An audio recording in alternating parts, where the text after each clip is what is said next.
మేమేమి డిమాండ్ చేయట్లేదండి, మా ఇల్లు వదలమంటున్నాము. అది మీరు డిమాండ్ అనుకుంటే డిమాండే మాది. మేమే ఇస్తాం ప్రభుత్వానికి నష్టపరిహారం. మా ఇల్లు వదిలేస్తే మేమే అందరం కలిసి మేమే ఫండ్ ఇస్తాం నష్టపరిహారం. ఎవరు ఇల్లు వదులుకోరండి. ఈ జీవితంలో ఒకటే ఒక ఇల్లు ఉంటుంది, జీవితాంతం సంపాదించి పెట్టి ఆ ఇల్లు కట్టుకుంటాము. ఈ ప్లేస్లో కూర్చుంటే ఇట్లా ఉంటుంది, ఇక్కడ కూర్చొని టీ తాగుతాం, ఇక్కడ కూర్చొని చదువుకుంటాం అనుకుంటాము. నష్టపరిహారం దేనికి ఇస్తారండి? మనిషికి విలువ కడుతున్నారా? ఇల్లుకి విలువ లేనిది, అది ఇన్ఫనైట్, దానికి మీరు కట్టలేరు విలువ. నష్టపరిహారానికి ఎట్టి పరిస్థితిలో ఒప్పుకోము. ఈ ప్రశ్న ప్రతి ఒక్కరు అంటున్నారు, రాత్రికి రాత్రి అంటే. ఇదేమన్నా చిన్న పాకేసుకొని గుడిసేసుకొని ఉన్నామా? మీరు రాత్రికి రాత్రి వచ్చి తీసేస్తాము అనడానికి. స్లమ్ కాదు కదా, ఇది ఒక అపార్ట్మెంట్, 6.5 acres. ఎట్లా వస్తారు మీరు? ఏ రూల్ ఉంది మీ దగ్గరికి రాత్రి రాత్రి వచ్చి కులగొట్టడానికి? అది జరగదు. మీకు ఒకటే ఒక ఎగ్జాంపుల్ ఇస్తాను. ఇప్పుడు ఏమన్నారు? ఉగాది రోజు శంకుస్థాపన చేస్తా అన్నారు. ఏది ఎక్కడ చేశారు? మా ఆందోళన వల్లే కదా ఆగిపోయింది. అది మా నమ్మకం గట్టిగా అయిపోయింది, మా ఇల్లు పోదని. గవర్నమెంట్ ల్యాండ్ కదండి, ఈ పట్టా ల్యాండ్. మేమందరం కలిసి నేను నిర్ణయించుకున్నాం. రాత్రి రాత్రి వచ్చి కూలి చేస్తారా? దాని గురించే పోరాటం మొదలు పెట్టాం. అలాంటిది ఏం జరగకుండా చూడటానికి ఎంతవరకు వెళ్తామంటే అంతవరకు వెళ్తాం. మేము రిటైర్డ్ పీపుల్, చిన్న చిన్న ఎర్నింగ్స్తో ఏదో ఇల్లు కట్టుకున్నాం. ఇక్కడికి వచ్చేసి రాత్రి రాత్రి కూలి చేస్తామంటే అది మా మానసికంగా మెంటల్ టెన్షన్ క్రియేట్ చేస్తున్నాం. మీరు ఈ వయసులో 70 ఏళ్ళు దాటిన వాళ్ళు 100 మంది ఉంటారు. మమ్మల్ని ఇంత టెన్షన్ పెడతానికి మీకు ఏ హక్కు ఉందని, ఏ అధికారంతో టెన్షన్ పెడుతున్నారు? ఇది పద్ధత ఏమండి? మానసికంగా ఇంత టెన్షన్ పెడుతున్నారే మా ఏజ్ పీపుల్ని. ఎంతవరకు టెన్షన్ పెడతారు మీరు? ఎన్ని రోజులు టెన్షన్ పెడతారు? ప్రభుత్వం ఏదో చెప్తుంది, మాకు సంబంధం లేదు, మేము ఇల్లు ఇవ్వము. అటువంటి వాతావరణమే రాదు. మేము అందరం కలిసి కట్టుకుంటున్నాం. ప్రభుత్వాన్ని మీరు మా ఇళ్ళ జోలికి రావద్దు, మీ ప్రజెంటేషన్ బాగుంది, మీ డిపిఆర్ బాగుంది, మీరు కట్టుకోండి, మీకు గవర్నమెంట్ ప్లేస్లో మీరు కట్టుకోండి.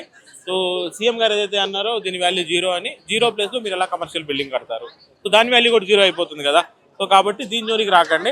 సో మీరు సీఎం చెప్పినట్టు అది బఫరే కాదు, ఫస్ట్ ఆఫ్ ఆల్ కాదు. బట్ సీఎం గారి మాటలనే మనం కన్సిడర్ చేసుకుంటే, సీఎం ఏదైతే బఫర్ అని అన్నాడో ఆ బఫర్లో ఆయన ఎలా కట్టబోతున్నాడు? అంత బఫర్ కదా, బఫర్లో ఆయన ఏం చేయబోతున్నాడు? బఫర్లో గవర్నమెంట్ కూడా పర్మిషన్ లేదు కట్టుకోవడానికి. So how he builds the commercial building? మీరు చూస్తే ఆ ప్రజెంటేషన్లో కమర్షియల్ బిల్డింగ్ ఉంది కదా, ఇక్కడ కమర్షియల్ బిల్డింగ్ ఎలా కడతాడు? సో మేమైతే మా బిల్డింగ్ ఇవ్వము, మా బిల్డింగ్ని వదిలేసి మీరు గవర్నమెంట్ ప్లేస్లో మీరు ఏదైనా చేసుకోండి. We support for that. రాత్రి ప్రభుత్వం అంత అమానుషంగా బిహేవ్ చేయదని నేను అనుకుంటున్నాను, నమ్ముతున్నాను. సో రాత్రికి రాత్రి వచ్చి కూడడం కనుక జరిగితే ఆ రోజే ఆ గవర్నమెంట్ కూడా కూలిపోయినట్టే. మీడియా కూడా రాసి పెట్టుకోండి, రాత్రికి రాత్రి కనుక వచ్చి అపార్ట్మెంట్ దగ్గరికి వస్తే ఆ రోజే గవర్నమెంట్ కూలిపోయినట్టు అవుతుంది. ప్రభుత్వానికి మేము రిక్వెస్ట్ చేస్తున్నాము, దయచేసి మీరు ఏదైతే ప్రజాపాలన అంటున్నారో ప్రజాపాలనే చేయండి, ప్రజా వ్యతిరేక పాలన చేయొద్దు.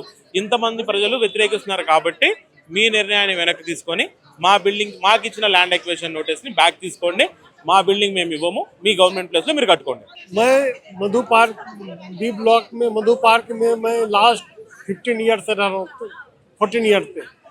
और मैं सेना से रिटायर्ड हूँ, कैप्टन से रिटायर्ड हूँ। और मेरी स्थिति आज ये हो गई है कि हम लोगों ने जो सेना में रह कर के थोड़ा बहुत कुछ पैसा मिला, उससे जो हमने घर लिया, आज हमारी स्थिति ये हो गई कि आज हमारा घर जाने के कगार पे है। मैं सरकार के डेवलपमेंट के विरोध नहीं करता हूँ, लेकिन मेरी ये बात सरकार से कहना है कि हमें आज के डेट में, आज मेरी एज 67 ईयर्स हो गई, आज मुझे कौन सा बैंक लोन देगा? तो मैं अब ये बताइए कि मैं अभी भी बच्चों को लेकर के कहाँ जाऊँ? मुझे तो इस सिचुएशन में अभी हो गया है कि मैं ना तो अपने जो है बच्चों को पाल सकता हूँ, नहीं तो खाना खिला सकता हूँ, क्योंकि घर मेरा चला जाएगा तो मैं रोड पे आ जाऊँगा। इसीलिए मेरी सरकार से निवेदन है, प्रार्थना है, रिक्वेस्ट है कि वो इस पे विचार करें। आप विकास कीजिए, आप इसके बगल बगल में जहाँ भी जो भी ज़मीन है उसमें आप कीजिए, लेकिन आप मधु पार्क के साथ इस तरह से अन्याय मत कीजिए। और हम लोग को फिर रोड पे आने के अलावा कोई चारा नहीं रहेगा।